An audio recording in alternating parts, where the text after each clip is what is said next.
Que l'Éternel soit béni dans ces vies, dans ces familles qui ont besoin chaque jour de Dieu. Je te demandais de baisser peut-être un petit peu le retour, s'il te plaît encore. C'est un plaisir de vous retrouver ce soir. Voilà. J'ai été encouragé par quelques-uns de vous, parce que ça faisait un petit moment que je n'étais pas venu apporter la parole. Et je remercie ceux qui m'ont encouragé, parce que il y a eu des circonstances, parfois il y a des circonstances de vie qui ne permettent pas, mais rendons gloire à Dieu pour toutes les circonstances de la vie. Je vais demander à ma sœur Isabelle, si tu veux bien remettre ce message entre les mains du Seigneur, s'il te plaît.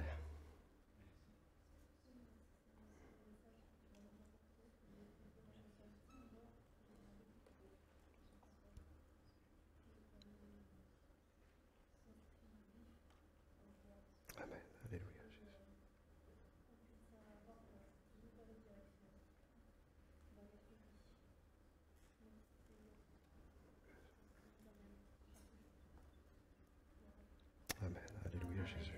Amen. Amen. Ce soir, je viens vous annoncer que vous êtes invités, que vous êtes conviés à un repas exceptionnel. Est-ce que ça vous fait plaisir ? Vous avez vu ? Il y a une belle tablée, bien dressée, tirée à 4 épingles. Voilà. Je vais vous dire, celle à laquelle vous êtes conviés, elle sera encore plus belle que celle-là.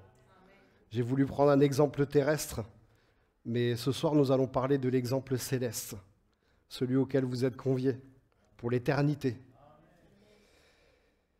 Ce sera un repas qui sera grandiose, qui sera sans pareil. Et certains me diront, mais pourquoi ? Pourquoi suis-je invité à ce repas ? Parce que tu crois en Dieu ? Parce que tu as la foi ? Parce que ce soir, tu es venu parce que tu as la foi ? Certains me diront de manière plus pragmatique, c'est sympa, mais quel jour ? Quelle heure ? Est-ce que tu pourrais me donner un indice ? Eh bien non, j'en ai pas. J'ai pas d'heure, j'ai pas de jour précis. Seul Dieu connaît l'heure et le jour. Mais je peux vous dire que la table est déjà dressée. Et certains d'entre vous me demanderont le menu. Et là, ça devient intéressant. Là, ça devient vraiment intéressant. Car les étapes préparatoires sont essentielles à la participation à ce repas. Nous sommes toutes et tous en préparation à ce repas. Et on va prendre quelques exemples aussi qu'on voit sur ici-bas, voilà, pour préparer un repas, comment on fait, comment on procède. Je vais vous proposer d'ouvrir la parole de Dieu dans Luc, au chapitre 14, à partir du verset 15. Et nous irons jusqu'au verset 24.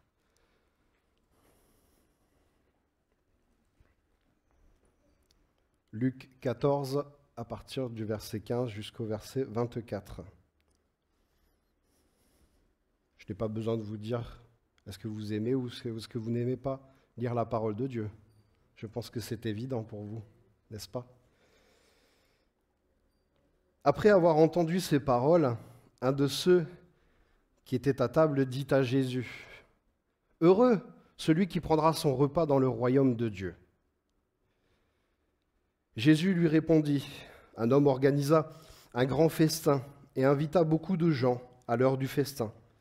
Il envoya son serviteur dire aux invités, « Venez, car tout est déjà prêt. » Mais tous, sans exception, se mirent à s'excuser. Le premier lui dit, « J'ai acheté un champ et je suis obligé d'aller le voir. Excuse-moi, je t'en prie. » Un autre dit, « J'ai acheté 5 paires de bœufs et je vais les essayer. Excuse-moi, je t'en prie. » Un autre dit, « Je viens de me marier, c'est pourquoi je ne peux pas venir. » À son retour, le serviteur rapporta ces paroles à son maître. « Alors le maître de la maison, en colère, dit à son serviteur, « Va vite sur les places et dans les rues de la ville, et amène ici les pauvres, les estropiés, les aveugles et les boiteux. » Le serviteur dit, « Maître, ce que tu as ordonné a été fait, et il reste encore de la place. » Le maître dit alors au serviteur, « Va sur les chemins, le long des haies, et ceux que tu trouveras, oblige-les à entrer, afin que ma maison soit remplie. En effet, je vous le dis, aucun de ces hommes qui avaient été invités ne goûtera de mon festin. »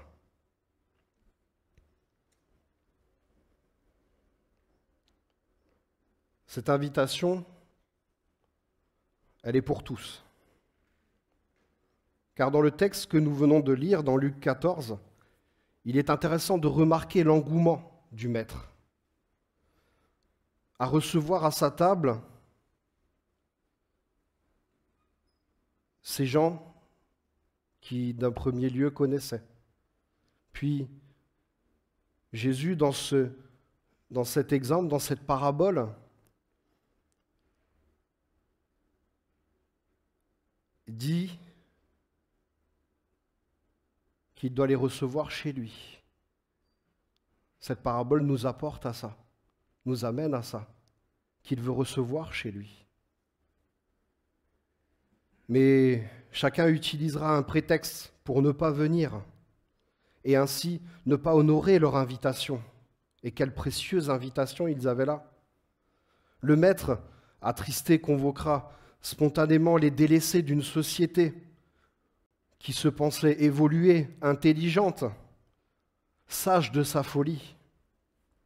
Cette invitation était pour ceux qu'il pensait fidèles, avec lesquels il souhaitait partager et donner sans condition. Excusez-moi. Mais sans les juger, bien sûr, qu'ont-ils préféré? Le confort chaleureux de leur maison? Et nous en voyons un peu l'exemple aujourd'hui, avec des personnes qui, malheureusement, se contentent d'Internet. Les dernières innovations agricoles, nous sommes dans un pays agricole, dans un pays de terre.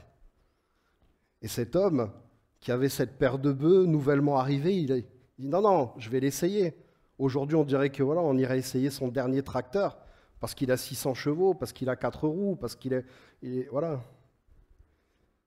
Le fait même de déshonorer leurs paroles. En réalité, nous sommes surpris, voire même déstabilisés par la réactivité du maître de maison. Cela ne l'inquiète pas au final, quand on regarde bien. Il n'est pas inquiet de se dire « je les ai invités, ils ne viendront pas ». Non. Car il sait qui aura plus besoin de cette table. Qui aura plus besoin de lui à ce moment faisant inviter ces personnes de la rue, les voyageurs et certainement les refusés de la société, les rebuts de la société, les reclus de la société. Des personnes simples qui entendront et qui verront la générosité de ce maître de maison, la générosité de son cœur, car il est ici évident que l'image apportée par Jésus, c'est de se joindre à lui sans condition et aucune excuse. N'est recevable quand le maître appelle à sa table. C'est précieux quand le maître appelle à sa table. Il vous appelle encore ce soir à rester fidèle, car lui-même a pris le parti de laver au préalable ton vêtement pour se joindre à cette table. Il a blanchi tout ce qu'il avait taché, faisant de toi non seulement un nouvel homme, une nouvelle femme, mais et réunissant tout, oui, absolument tous les ingrédients parfaits pour ce repas.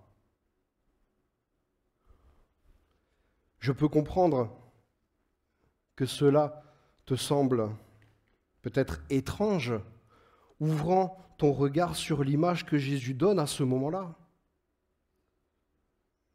Mais au-delà de l'étrangeté que peut nous évoquer notre intelligence, il faut voir avec ce que l'Esprit nous donne.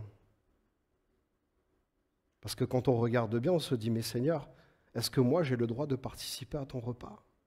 C'est étrange. Mais j'ai envie de dire que ce soir, ça va vous paraître bizarre cette phrase, parce que même moi en l'écrivant, je me suis dit c'est bizarre, mais je suis inspiré. Et voilà, l'Esprit m'inspire vraiment en toute humilité. Mais reprenons ce soir ensemble le cours passé de notre histoire personnelle.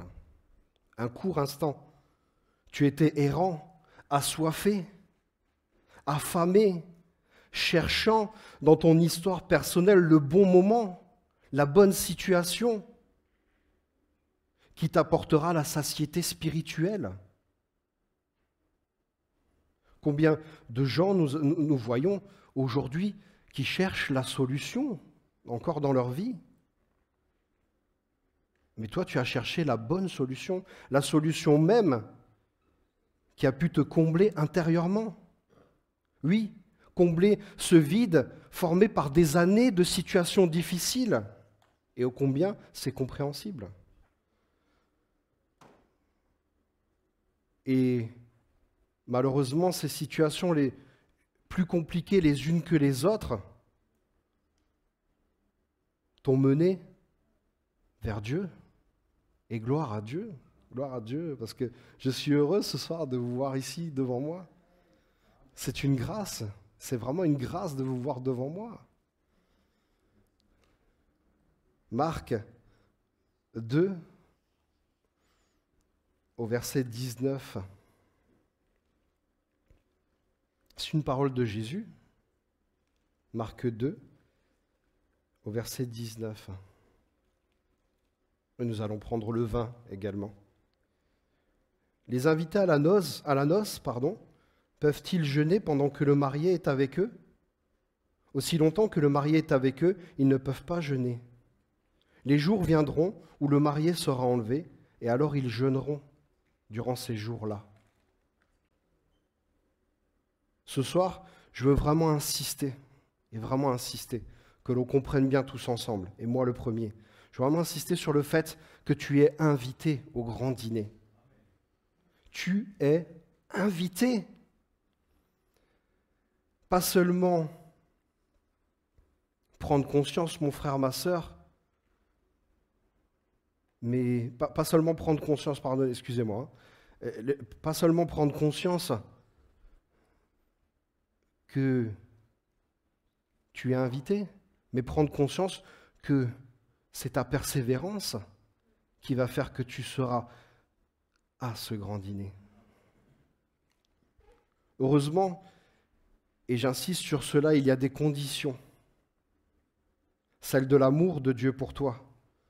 Nous devons, oui, nous, et comme je disais tout à l'heure, je m'inclus pleinement. Ce n'est pas parce que je suis là que je suis plus, au contraire, je veux être moins, plus bas. Nous devons, dans notre phase préparatoire, c'est-à-dire aujourd'hui, parce que la phase préparatoire, elle est aujourd'hui, c'est pas demain, c'est pas après-demain, c'est aujourd'hui. Nous devons supporter parfois l'insupportable. Et ô combien parfois, dans nos églises, nous devons supporter l'insupportable. C'est difficile.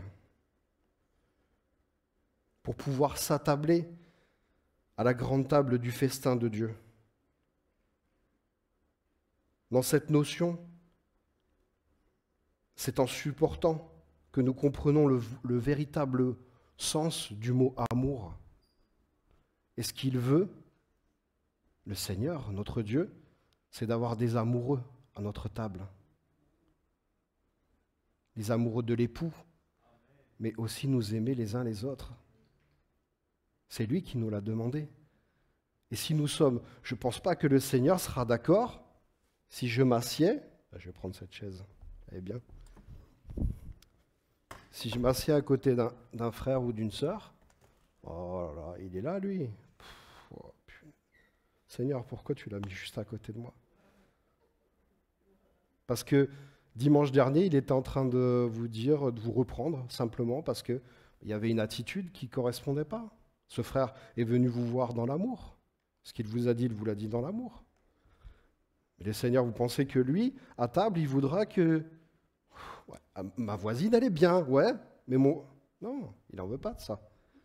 Lui, ce qu'il veut, c'est vous voir aimant avec votre voisine de droite, avec votre voisin de gauche, avec le frère, la sœur qui est là, présent. L'amour, c'est être capable, et là je vais prendre une image qui est forte, je voulais le faire, mais en même temps, après je me suis dit, je veux gêner personne. Mais l'amour, c'est être capable de prendre une bassine, un linge, le plus beau que vous ayez, et de laver les pieds même de ceux qui vous trahissent. Dans les églises, aujourd'hui, il y a des frères et sœurs qui sont trahis. Il y a des frères et sœurs qui souffrent. Mais par pitié, remettez ça aux pieds de Dieu. La trahison, la calomnie, le fait d'être truandé. Car je vous le dis, eux-mêmes seront invités à la table de Dieu, s'ils sont repentants. Dans notre préparation, il vaut mieux pleurer quelques instants, aujourd'hui, que de grincer des dents toute notre éternité. Ce n'est pas moi qui le dis, c'est l'Esprit qui le dit. Je n'ai pas le souhait ce soir de vous faire peur, vraiment loin de moi cette idée, mais je veux simplement vous apporter cette parole de Jésus. Dans Hébreux 3, au versets 14 et 15, je vais simplement la lire, elle va s'afficher. En effet, nous sommes devenus les compagnons de Christ, pourvu que nous retenions fermement jusqu'à la fin notre position première. Aussi longtemps qu'il est dit, aujourd'hui, si vous entendez sa voix, n'endurcissez pas votre cœur comme lors de la révolte. Et combien sommes-nous dans cette salle ce soir, sur Internet, sur YouTube, à regarder cette vidéo? D'ailleurs, je vous salue sur YouTube, sur Internet. Combien sommes-nous à avoir été dans la révolte? Combien sommes-nous à avoir posé notre corps sur ces chaises en étant dans la révolte? Mes frères et sœurs, tout ceci ne vous appartient plus. Mon ami, toi qui me regardes derrière cette caméra, ça ne t'appartient plus. Laisse tout ça au pied de l'Éternel pour être délivré. Dans cette invitation à sa table, à son repas, Jésus n'a de cesse d'encourager son peuple à tenir bon, ne rien lâcher, jusqu'à l'aboutissement des préparatifs. Matthieu 22, au verset 4, je le prends dans la version second 21. Il envoya encore d'autres serviteurs avec cet ordre. Dites aux invités, j'ai préparé mon festin. Mes bœufs et mes bêtes grasses sont tués. Tout est prêt. Venez aux noces.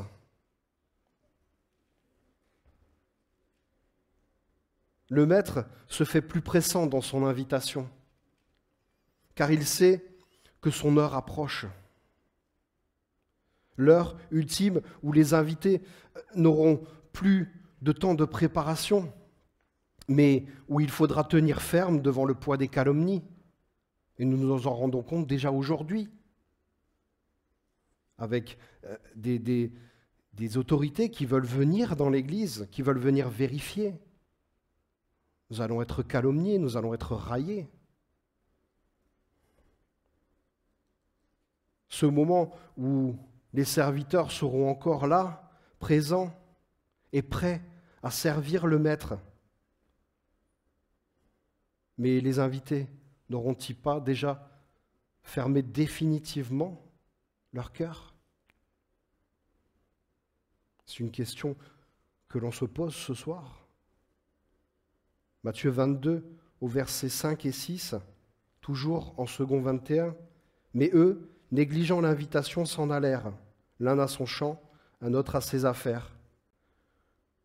Les autres s'emparèrent des serviteurs, les maltraitèrent et les tuèrent. Nous parlons bien ici de meurtre. Tout ça parce que quelqu'un avait invité à un repas. Imaginez jusqu'à où ça va. Ils appelleront le mal bien et le bien mal. Nous en sommes là. Encore ce soir, loin de moi l'idée de vous faire peur, mes frères et sœurs. Mais au travers de ce texte, il est important que tu comprennes que l'invitation qui a été donnée dans les premiers temps de notre conversion n'est pas éphémère, comme le serait un repas ici-bas, où absolument tout est périssable. Cette invitation doit trôner tout en haut du calendrier, et pas ton calendrier qui est scotché sur ton frigo, accroché à ton mur, sur le calendrier céleste. Le seul calendrier qui ne contient ni jour, ni année, ni date précise, mais un seul rendez-vous est noté, celui de ton éternité. Mon frère, si tu veux bien, je vais vous laisser regarder quelques images qui vont interpréter ce que nous venons de voir. Voilà. C'est bon, il y est.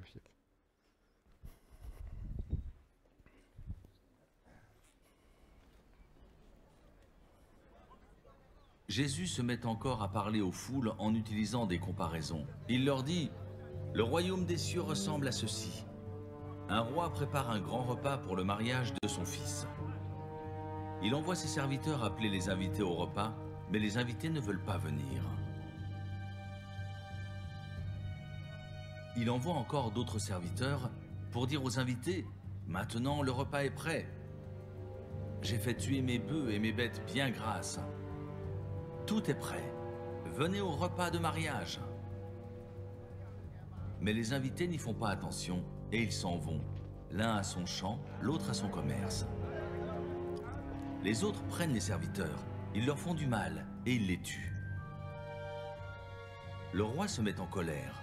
Il envoie ses soldats tuer les assassins et brûler leur ville.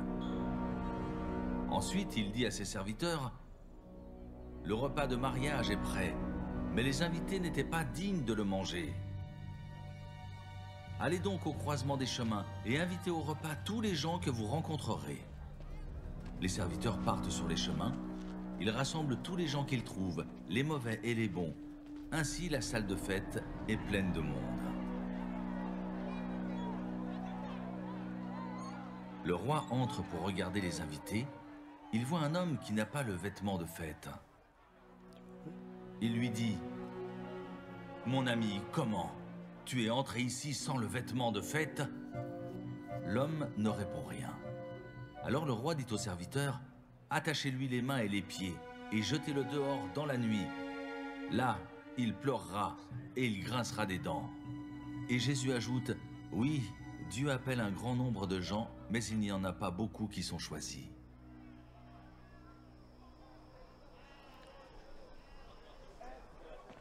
Alors les pharisiens se réunissent. Ils cherchent comment prendre Jésus au piège en le faisant parler. Ils envoient vers Jésus quelques-uns de leurs disciples avec des gens du parti d'Hérode. Ces gens-là disent à Jésus, « Maître, nous le savons, tu dis la vérité. Tu enseignes en toute vérité ce que Dieu nous demande de faire. Tu n'as peur de personne parce que tu ne regardes pas l'importance des gens. Dis-nous donc ce que tu penses. Est-il permis ou non de payer l'impôt à l'empereur romain ?» Mais Jésus connaît leur méchanceté et il leur dit, « Hommes faux, pourquoi est-ce que vous me tendez un piège?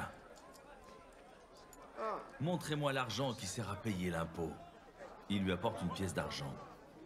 Jésus leur dit, « Sur cette pièce, il y a l'image et le nom de quelqu'un. » « De qui donc ?»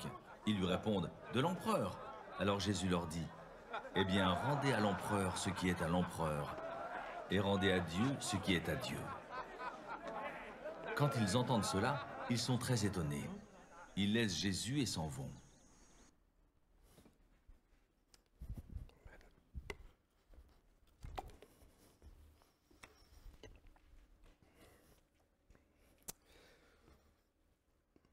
Nous avons vu dans cet extrait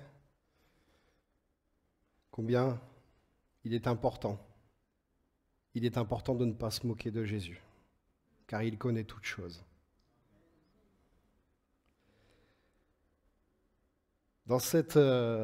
Comme j'ai dit dans ce message, la première des choses qui est importante dans cette préparation est le moment où c'est que nous réalisons que nous sommes invités. Et combien sommes-nous à nous rendre à un repas, et je pense que nous sommes tous pareils, en nous préparant, en essayant d'arriver peut-être le plus beau, ou avec le plus beau présent. J'ai pensé à cette petite interaction, c'est monsieur et madame qui se préparent au repas. Ma chérie, je mets quelle cravate pour le repas? La jaune ou la rouge à rayures? Je crois que je vais en acheter une nouvelle. Ce sera plus d'honneur pour eux. Ouais, je les aime trop. Je les aime trop. Ils font tellement pour nous. Ah, écoute, tu vas pas t'embêter à... Tu vas pas t'embêter à préparer, là, depuis le temps qu'on les connaît. Ça va, hein? Tu mets un jogging, là, et puis ça suffit. Hein. On ne va pas dépenser de l'énergie, des sous pour eux. J'apporte déjà les cacahuètes, ça suffit. Hein. Tu sais, j'ai beau les connaître depuis des années, j'ai toujours cette envie de leur faire plaisir. On pourrait leur apporter un joli cadeau, tu crois pas? Oh, mais ça suffit, hein, tu m'agaces là, à vouloir toujours leur apporter des cadeaux. Tu fais comme d'habitude, tu changes rien. Oh, punaise, c'est pas possible, hein. Avant lui, il achetait rien, maintenant ça y est, il veut tout acheter. C'est madame qui se parle. Ah là, s'il pouvait revenir comme avant, celui-là, hein, comment ça m'a énervé, hein. Pas besoin de donner ce frigo. Il allait bien. Comment je vais faire pour payer mes nouvelles chaussures, moi, maintenant? On doit racheter ce nouveau frigo. Il n'y pense pas, ça, à moi, sa femme, il n'y pense pas. On distingue bien, dans cette scène, qu'il y en a un qui souhaite être prêt, revêtir le plus bel habit, arriver avec un présent. Et une autre qui néglige l'invitation qu'elle a reçue. Non pas par hostilité, elle n'est pas hostile. On comprend bien que dans cette invitation, elle n'est pas hostile vis-à-vis de ses hôtes. Mais c'est de l'habitude. L'habitude d'aller chez eux. L'habitude de se rendre chez ses amis. Pas besoin de faire des simagrées. Et là, c'est vraiment dommage. Car la préparation, comme je disais tout à l'heure, fait et fera ta force. Si elle s'était préparée, ça aurait fait sa force. Il est évident pour certains de nous aujourd'hui qu'être prêt demande un sacrifice. Mais en connais-tu la grandeur et le poids? Éphésiens 5,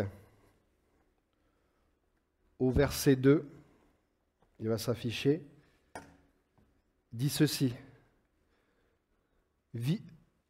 Vivez dans l'amour en suivant l'exemple de Christ, qui nous a aimés et qui s'est donné lui-même pour nous, comme une offrande et un sacrifice dont l'odeur est agréable à Dieu. Dans cette étape préparatoire au grand dîner offert par le Maître, l'étape qui peut sembler parfois longue, et je veux bien te l'accorder, est importante afin que nous prenions bien soin de nos relations. Nous ne pourrons certainement pas nous entendre sur absolument tous les sujets qui concernent l'Église et son évolution, et les sujets sont souvent tendus, compliqués à aborder.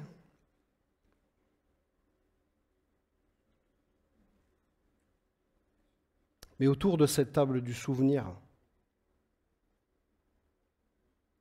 y aura-t-il de ces sujets encore à aborder? Ne seront-ils pas futiles?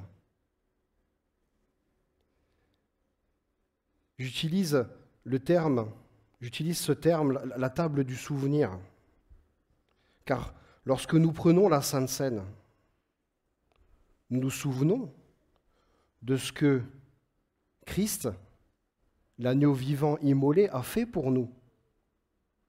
Cette table du souvenir, pour nous, n'est-elle pas importante?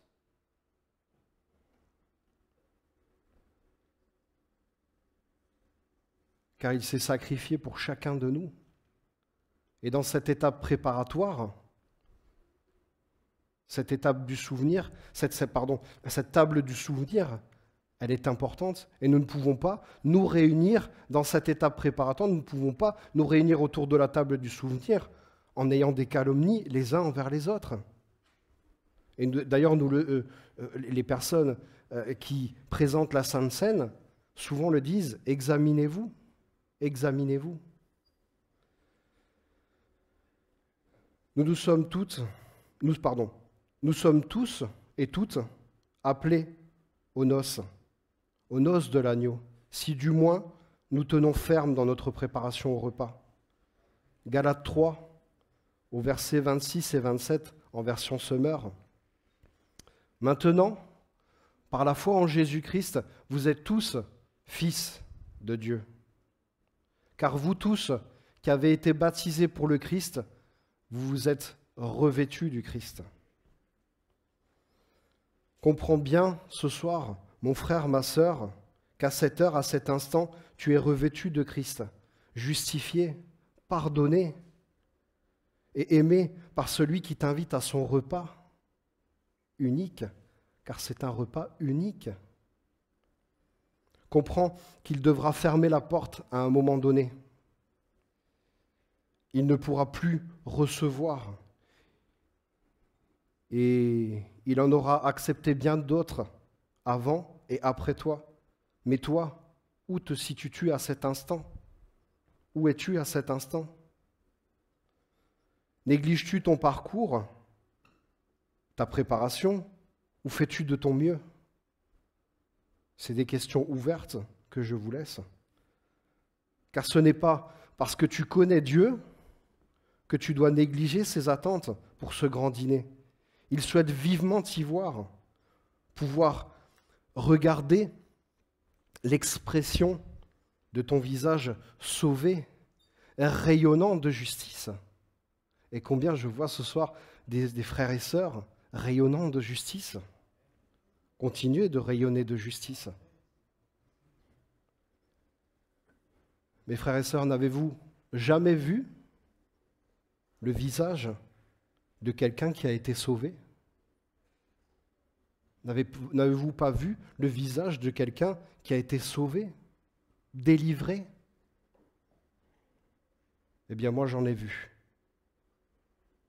Ce soir, je vous fais part de ce témoignage et j'ai dit, Seigneur, quand j'ai écrit ce message, j'ai dit, Seigneur, ça c'est un témoignage qui n'est pas évident à donner. Mais le Seigneur, dans sa grâce, nous conduit à être vaillants. Je travaillais dans ce qu'on appelle un foyer logement. Voilà. Pas à des années-lumière d'ici, à quelques kilomètres d'ici. Et j'étais avec un monsieur grand, toujours vaillant, souriant, accueillant. Chaque fois que je venais dans son appartement, il avait toujours ce sourire qui, moi, me touchait. Et il est arrivé le moment, comme pour beaucoup de personnes âgées, où c'est la fin. Il est en train de se vider. Pour ceux qui ont travaillé en maison de retraite ici, on sait ce que ça veut dire là. On est sur la fin de vie. Il est en train de se vider. J'en pleure parce que je suis en train de ramasser ses excréments. Et je peux vous dire que c'est pas beau à voir. Mais je pense qu'il faut avoir conscience aujourd'hui des gens qui font ça, des gens qui travaillent dans ça. des gens qui aiment, peu importe ce qui se passe. Et cet homme qui faisait 1m90 passé, autant vous dire que c'était un gaillard, cet homme m'a regardé, il m'a dit « Je te demande pardon, Mathieu ». J'ai dit « Pourquoi vous me demandez pardon ? Vous n'allez pas me demander pardon ? C'est mon travail. » Et j'ai senti la compassion dans son regard. Je finis de passer, franchement, je vous assure, j'avais plus assez, je prenais des draps pour éponger, tellement j'avais plus assez. Et je prenais des draps, et je prends ces draps, je mets dans des sacs, et puis bon, on nettoie. Et les choses se calment, les choses s'apaisent. Sa femme, qui avait la maladie d'Alzheimer, était très agitée. Pour vous dire, hein, à son âge, pareil, plus de 90 ans, elle montait aux arbres. Hein. Donc autant vous dire qu'elle était agitée. Hein. Voilà. Cet homme était là. Je le tenais par la main. Et à un moment donné, je regarde au-dessus de son lit, il y avait une croix. Bien entendu, c'est une croix encore avec le Christ dessus, mais Christ est ressuscité. Voilà. Et je lui dis, François, est-ce que vous voulez qu'on prie ensemble ? Normalement, je vous le dis, mes frères et sœurs, j'ai pas le droit. Je le sais que j'ai pas le droit. Je le sais que j'ai pas le droit.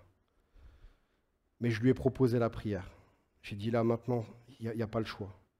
Quelque chose me disait à l'intérieur, propose-lui la prière. Et il a accepté. Il m'a dit, oui, je veux bien. Et je lui dis,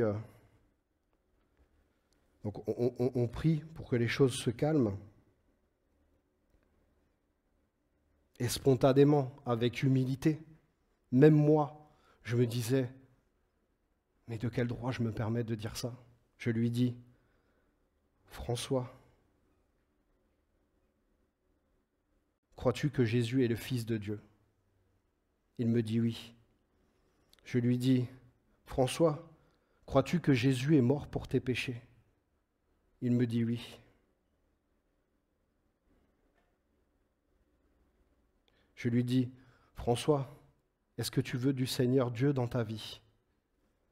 Il me répondra oui, je le veux.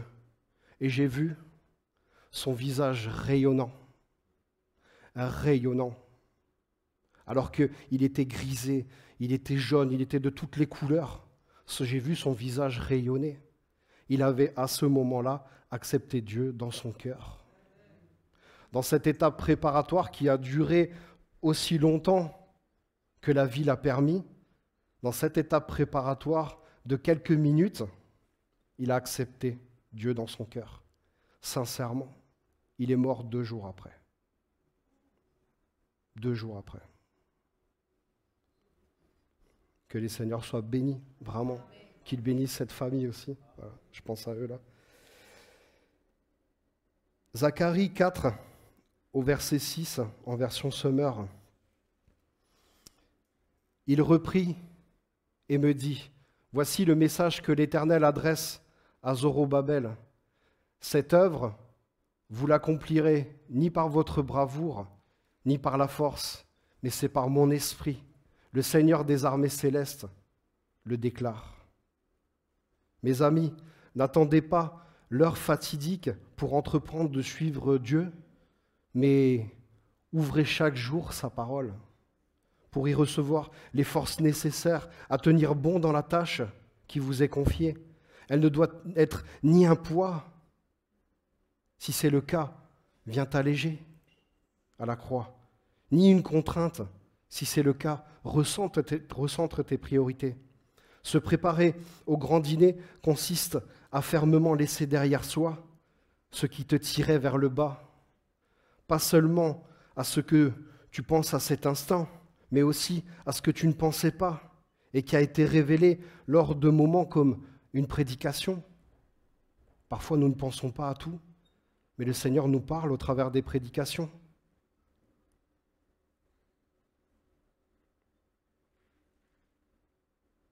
La prière ou une simple discussion même avec des personnes parfois nous révèle certaines choses. Parfois même, on regarde la personne qui est en face de nous, qui peut-être insultait une personne, qui peut-être parlait mal, qui peut-être parlait très bien, et qui d'un seul coup vient vous parler, vient vous dire quelque chose sur votre vie. lui-même ne réalise pas ce qu'il est en train de dire. D'accord? Mais il est en train de vous donner quelque chose sur votre étape préparatoire. Et ça, c'est le mystère de Dieu. C'est la bonté de Dieu, c'est la grâce de Dieu. Je repense au témoignage de ce frère qui me disait qu'il partait vers l'île de la Réunion. Il était dans l'avion. Et malheureusement, ce frère, à une période de sa vie, son cœur était loin de Dieu. Et marchant dans l'avion, en mettant sa valise, il voit un homme qui passe derrière lui, qui parle très mal à ses enfants, qui les insulte, peut-être parce qu'il est stressé, peut-être parce qu'il y a quelque chose qui se passe mal. Cet homme se retourne et le regarde et lui dit « Jésus t'aime ». Il n'a même pas eu la force de mettre la valise, il est tombé sur le siège. Il dit « Mais cet homme-là qui vient qui insulte, là, il vient de me dire « Jésus t'aime ». Oui, Jésus t'aime. Jésus t'aime, peu importe où tu es, peu importe ce que tu fais, peu importe l'état de ton cœur, Jésus t'aime. Et il veut te voir à son grand dîner. Éphésiens 4, 20. Éphésiens 4, au verset 20, pardon. Mais vous, ce n'est pas ainsi que vous avez appris ce que signifie pour vous le Christ, puisque vous avez compris ce qu'il est et qu'on vous a enseigné, à vous qui êtes chrétiens, ce qui est conforme à la vérité qui est en Jésus.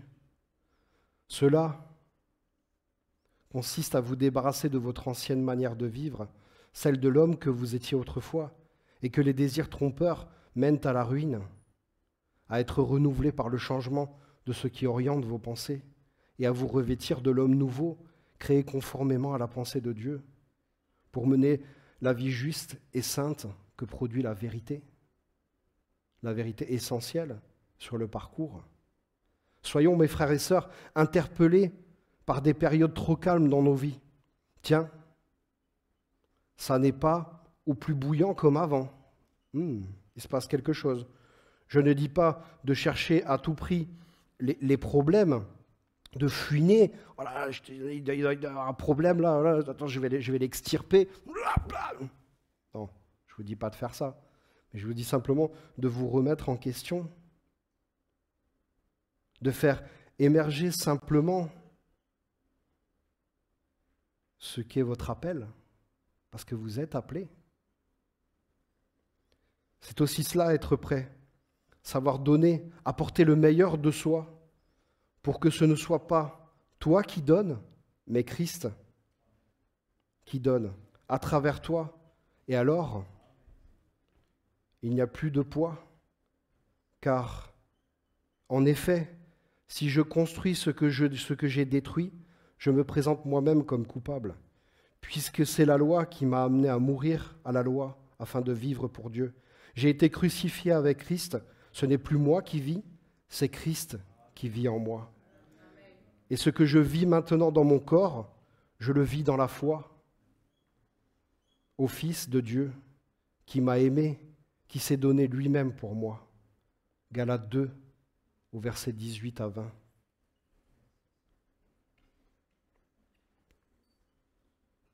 Que votre cœur ne se trouble point. Chapitre 14 au verset 1er à 3. Que votre cœur ne se trouble pas. Ayez foi en Dieu. Ayez aussi foi en moi. Dans la maison de mon Père, il y a beaucoup de demeures. Si ce n'était pas vrai, je vous l'aurais dit. En effet, je vais vous préparer une place. Lorsque je vous aurai préparé une place, je reviendrai et je vous prendrai avec moi, afin que vous soyez, vous aussi, là où je suis. Dans cette invitation au grand dîner, nous voyons bien qu'il y a une place qui nous attend, une place de choix valant tous les palais de ce monde. Ne te fie donc pas à ce que tu vois aujourd'hui dans ce monde, mais accroche-toi. Accroche-toi à ce que dit la Bible. Accroche-toi à ce que la Bible dit de ce monde et de son avenir. Les choses sont claires. Ne laissons pas sur notre itinéraire des nids de poules se transformer en cratère. Mais dès que le chemin te semble inadapté, confie-toi en Dieu. J'arrive à la conclusion de mon message. Lui seul nous prépare l'itinéraire parfait pour se rendre au repas. Et même si tu n'en comprends pas systématiquement les détours, les itinéraires bis, parce qu'il y a des itinéraires bis pour nous rappeler parfois, il n'est pas un Dieu de raccourcis. Il n'est pas un Dieu de raccourcis, car il veut que tu parviennes à une parfaite sanctification. Pour participer à ce dîner, il te faut cette sanctification. Elle est nécessaire, vitale. 2 Pierre, au chapitre 3, versets 9 à 10. Le Seigneur n'est pas en retard. Si tu peux l'afficher, mon frère. 2 Pierre, au chapitre 3. Ah, d'accord. Nous avons un problème technique. Excusez-nous. Le Seigneur n'est pas en retard dans l'accomplissement de sa promesse, comme certains se l'imaginent. Il fait simplement preuve de patience à votre égard, car il ne veut pas qu'un seul périsse. Il voudrait, au contraire, que tous parviennent à se convertir. J'ai bien aimé cette version, que tous parviennent à se convertir. Mais le jour du Seigneur viendra comme un voleur. En ce jour-là, le ciel disparaîtra dans un fracas terrifiant. Les astres embrasés se désagrégeront et la terre se trouvera jugée avec tout ce qui a été fait sur elle. Tout sera jugé. Lui, le Seigneur, n'est pas en retard dans tout ce qu'il a promis. Il permet encore et toujours, aujourd'hui, en 2022, il permet encore et toujours, par sa grâce et sa compassion, à certains de préparer leur route. Car il use de patience envers chacun de nous. Il viendra le jour où les portes se fermeront définitivement. Définitivement. Si tu es repris ce soir, mon frère, ma sœur, vraiment, je te le dis, ne te frustre pas. Ne te frustre pas. Comme le dit ce verset, n'endurcis pas ton cœur. Ne te frustre pas. Au contraire, ouvre ton cœur. Le Seigneur est patient envers nous, ne voulant pas qu'aucun périsse, mais que tous viennent à la repentance. J'insiste vraiment là-dessus, je l'ai stabiloté en jaune, je l'ai écrit en gras, que tous parviennent à la repentance. Le Seigneur, notre Père, n'a pas d'idée reçue, comme cela peut être la coutume de certains hommes, au fait d'inviter ou non à leur table. Des fois, il y a des personnes qui disent « Non, mais ouais, enfin, Seigneur, oui, tu veux que je l'invite, mais pourquoi ? Pourquoi tu veux que je l'invite lui ? Enfin, c'est vrai, des fois le Seigneur nous inspire, invite ce frère, invite cette sœur. Pourquoi, Seigneur ? Enfin, on ne s'entend pas, on n'a jamais parlé ensemble. Mais le Seigneur veut que nous aimions déjà aujourd'hui. Car il invite celui qui veut le suivre, à le rejoindre dans les conditions et la grâce qui lui appartiennent.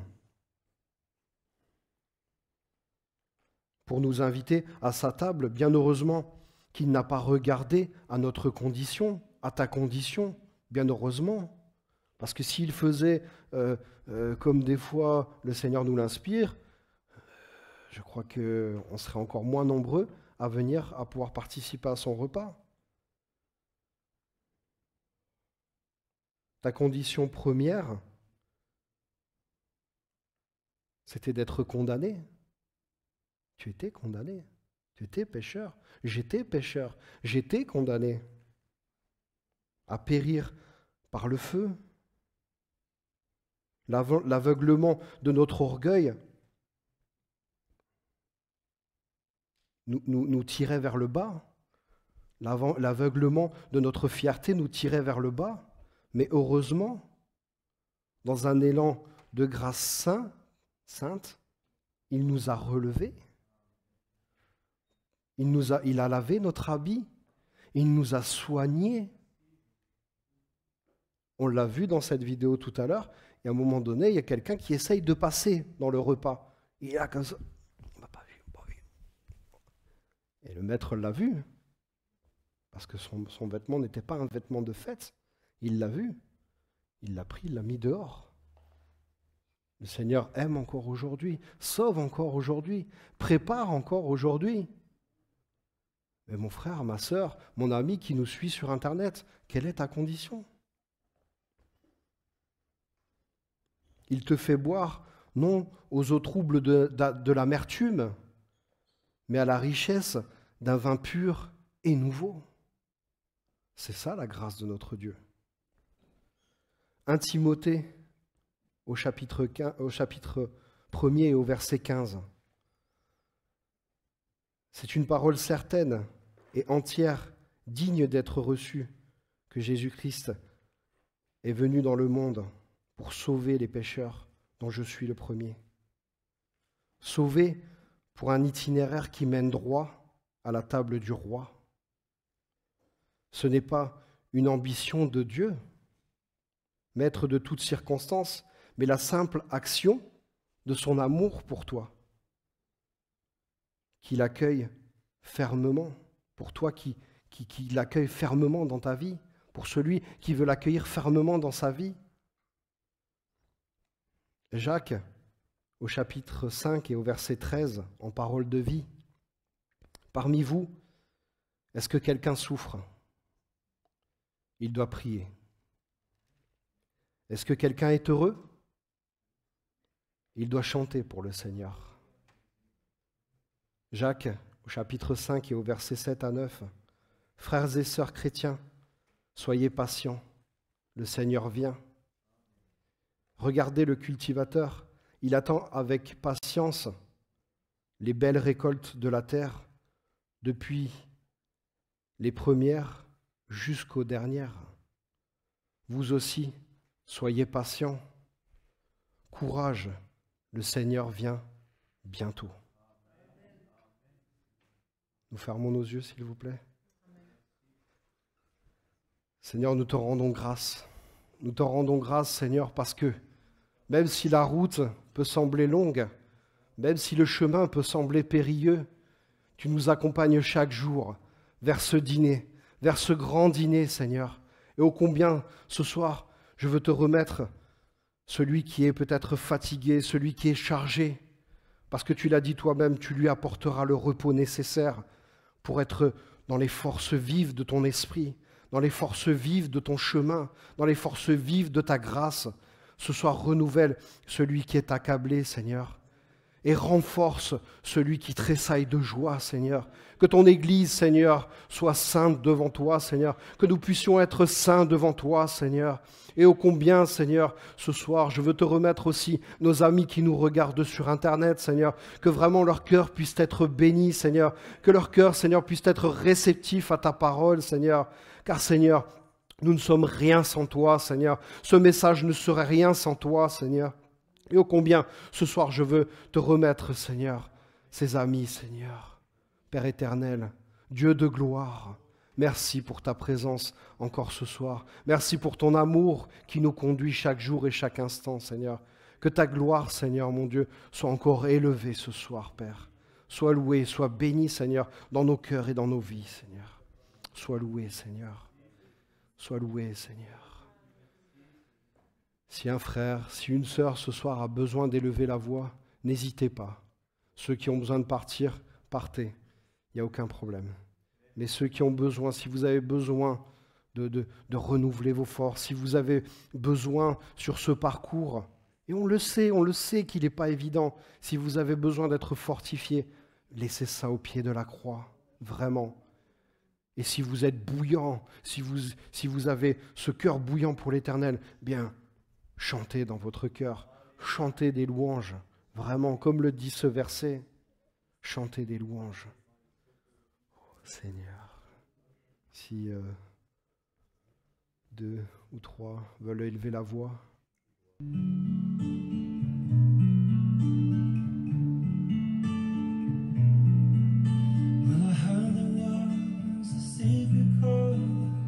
David played and he plays the